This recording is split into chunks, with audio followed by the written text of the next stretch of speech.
Los Angeles, January 1947. In the early morning hours, the body of a young woman was discovered in an empty field.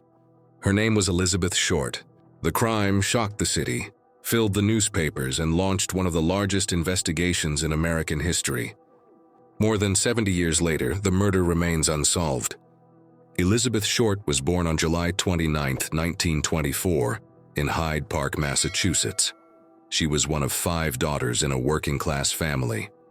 During her childhood, the United States was struggling through the Great Depression, and Elizabeth's family was not spared.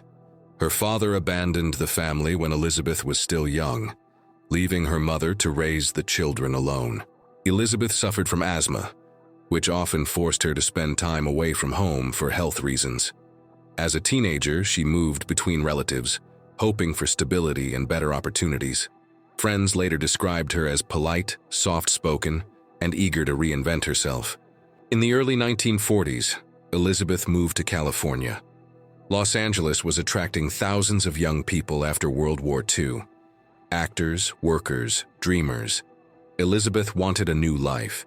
She worked various jobs, often as a waitress, and lived in temporary housing or with acquaintances. Contrary to later tabloid portrayals, there is no evidence that she was involved in prostitution. Elizabeth was known for her distinctive appearance. She dyed her hair jet black, wore heavy makeup, and favored dark clothing. This look would later be sensationalized by the press and become part of the Black Dahlia nickname, a name she never used herself. Her life was unstable. She frequently moved, had limited income, and relied on friends for shelter. Yet people who knew her described her as friendly and optimistic, not reckless. She wrote letters home and maintained contact with family members. In January 1947, Elizabeth was staying in Los Angeles. She had recently been seen in public, socializing and making plans. No one close to her believed she was in danger. She was 22 years old. Within days, she would become one of the most infamous murder victims in American history. On the morning of January 15, 1947, at approximately 10 a.m., a woman named Betty Bersinger was walking with her young daughter through a vacant lot in the Leimert Park neighborhood of Los Angeles. At first, she thought she saw a discarded mannequin. As she approached, she realized it was a human body. Elizabeth Short's body was lying in the grass, completely severed at the waist. The two halves were placed a short distance apart. The body had been drained of blood, indicating the murder occurred elsewhere. Her skin appeared pale and clean, suggesting it had been washed. The positioning was deliberate. Her arms were raised above her head. There were cuts on her face, including a severe wound extending from the corners of her mouth, later referred to as the Glasgow smile. There were no signs of a struggle at the scene, no footprints, no weapon, no blood. Police quickly arrived and secured the area. News reporters followed almost immediately. The crime scene became chaotic as photographers documented the body before it was fully processed. An autopsy revealed that Elizabeth died from hemorrhaging and shock due to severe trauma. The precision of the cuts suggested medical knowledge. Investigators believed the killer had experience with anatomy. The brutality of the crime shocked even seasoned detectives.